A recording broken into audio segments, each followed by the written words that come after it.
Salah satu tantangan yang dihadapi para pedagang bakso selain harus menghasilkan bakso yang enak adalah menjaga kualitas baksonya itu tetap bagus. Dalam arti ketika di display, dipajang, dibawa keliling, hasilnya itu harus masih bagus, tidak busuk dan tidak berair.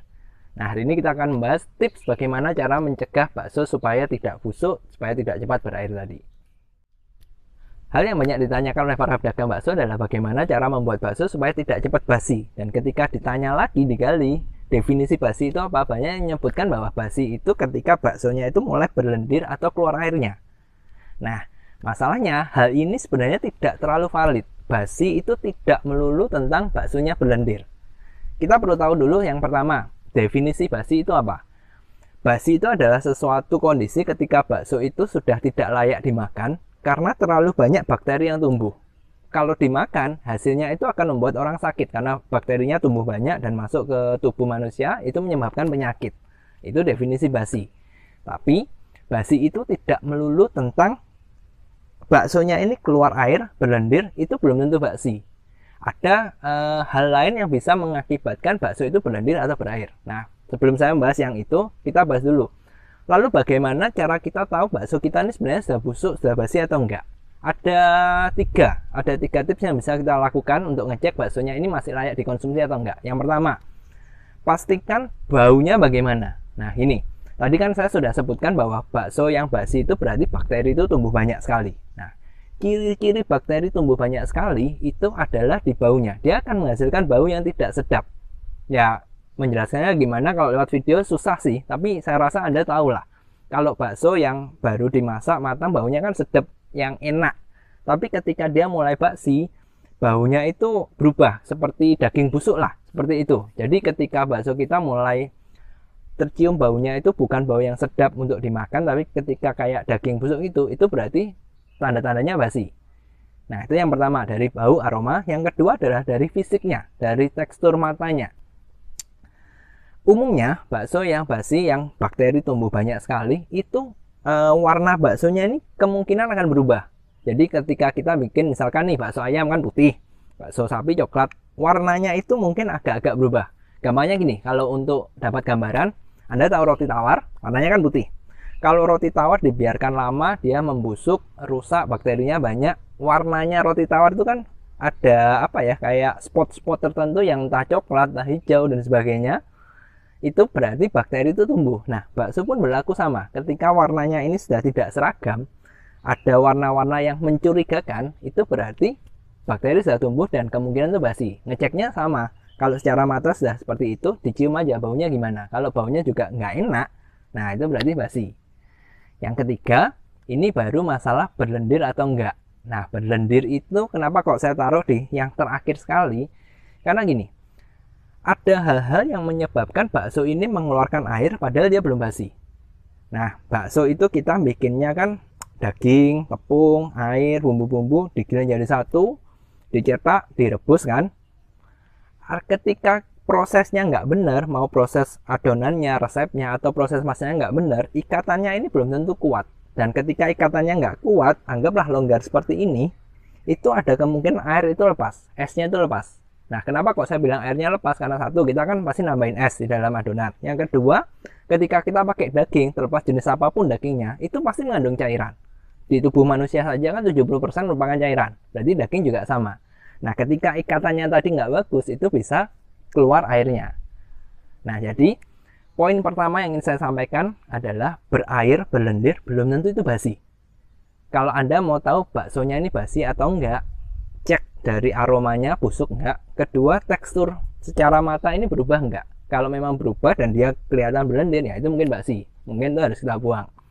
Lalu pertanyaan yang pertama, bagaimana cara mencegah supaya tidak cepat basi? Ada dua hal. Yang pertama, pastikan prosesnya merebus itu bagus, pastikan matang. Nah, kebanyakan orang masih merebus itu ya cepet-cepet dengan api yang nggak pas.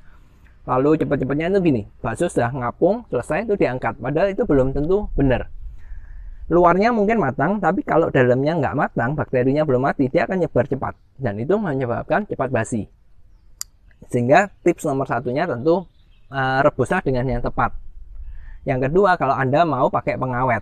Pengawet macamnya banyak, ada potasium sorbat, sodium benzoat, SBS, apa ya, saya lupa, SBSS kalau nggak salah. SMBS. Ya yang bisa dikonsumsi itu, tapi tetap hati-hati karena pemakaiannya sedikit, dan kalau terlalu banyak pakai pengawet ini bisa menyebabkan kanker. Nah, sehingga kalau dari saya pribadi, saya lebih sering tidak menyarankan pengawet, kecuali Anda memang berjualan bakso yang harus disimpan berbulan-bulan, ya it's okay, silakan pakai. Nah, itu kalau dari sisi basi. Sekarang yang selanjutnya, yang kedua, bagaimana mencegah supaya tidak berlendir, tidak berair? Jawabannya sih simpel. Yang pertama adalah pastikan ikatannya itu benar. Dalam arti gini, ikatan benar itu resep Anda benar dan juga merebusnya benar. Karena ini, tadi kan saya sudah sebutkan kalau proses merebus itu harus matang sempurna sampai tengah-tengahnya. Kenapa? Karena ada beberapa bahan itu memerlukan suhu untuk bisa menjadi aktif. Dan salah satunya adalah tepung. Ketika tepung yang luar sudah kena suhu panas, dia aktif, dia nahan airnya bagus. Tapi yang di dalam ini nggak kena yang bagus, dia belum aktif, ya dia nggak nahannya dengan bagus, sehingga ketika ditaruh ini airnya keluar terus dalam bentuk berlendir tadi. Nah, itu yang satu. Yang kedua, hal yang bisa kita lakukan adalah menambahkan menambahkan bahan tambahan pangan yang fungsinya bisa mengikat air. Nah, apa saja? Kalau Anda ngikutin channel HM Prasaja, Anda tentu tahu. Yang satu tentu karakinan. Yang kedua adalah menambahkan protein. Protein ini bisa didapat dari M100FT atau ISP. Nah, kalau pilihannya ada dua ini, dan saya ditanya, saya pribadi lebih suka yang mana? Saya jawabannya adalah menambahkan protein. Kenapa? Gini, satu, secara harga, karakinan paling mahal ketimbang M100FT atau ISP. Yang kedua, karakinan ini memiliki karakteristik itu tidak heat stable. Berarti ketika dipanaskan, dia akan bereaksi ulang. Nah, gini, karakinan waktu dingin, dia akan mati, tidak bereaksi, tapi ketika dipanaskan dia bereaksi. Dia bereaksi, dia akan nyari air, mengentalkan air, mengikat air itu sehingga hasilnya bisa kental, bisa kenyal, bagus. Kalau dipanaskan lagi, bereaksi lagi nih, gerak lagi. Nah, karena saya tahu problemnya berlendir ini kan biasanya waktu di display, dibawa keliling, dan ketika sudah di display ada orang beli kan dipanasin lagi toh, dicemplungin ke kuahnya, berarti kan mendapat suhu. Ada kemungkinan ini gerak lagi, sehingga stabilitasnya masih bagus, nggak bagus, tapi mungkin tidak sebagus dengan menambahkan protein. Karena kalau protein mau dipanaskan lagi mau enggak, ya ketika dia sudah bereaksi, ya sudah, dia mati, dia akan tetap stabil seperti itu. Makanya kalau kasusnya seperti ini, saya lebih memilih untuk menggunakan protein tambahan, yaitu bisa di ISP atau M100FT. Dari dua ini saya prefer yang mana? Saya pilih yang M100FT karena secara kemampuan mengikat airnya dia yang paling bagus. Tapi kalau Anda terkendala harganya terlalu mahal, mau cari yang grade-nya lebih murah, silahkan pakai ISP, itu bisa. Jadi kalau bakso kita berair, berlendir, cek dulu beneran basi atau enggak. Caranya kalau mau tahu basi enggaknya dicium baunya. Kalau baunya sudah enggak sedap, baunya busuk, ya udah itu buang, itu berarti basi. Yang kedua, ada secara tekstur ini ada berubah nggak warnanya, ada spot-spot yang aneh nggak? Kalau ada juga itu berarti bisa basi. Tapi kalau enggak, cuma berair, berlendir doang, belum tentu itu basi. Solusinya tadi bisa menambahkan satu karakinan atau dua protein tambahan seperti ISP atau M100FT. Nah, hari ini tipsnya simpel seperti itu. Saya harap Anda sudah bisa membedakan mana yang basi, mana yang cuma berair karena ikatannya nggak bagus. Oke? Kalau Anda menyukai tips dan trik seperti ini, jangan lupa cek terus channel HM Prasaja, karena di sini kami akan membagikan berbagai macam tips, trik, teori, mitos, apapun itu yang bisa menghasilkan bakso lebih bagus untuk Anda. Dan jika Anda punya pertanyaan, silakan komen, mau di Facebook, Instagram, WA, atau YouTube kami bisa, kami akan berusaha membalas Anda. Oke, sampai jumpa di tips, trik, materi yang selanjutnya.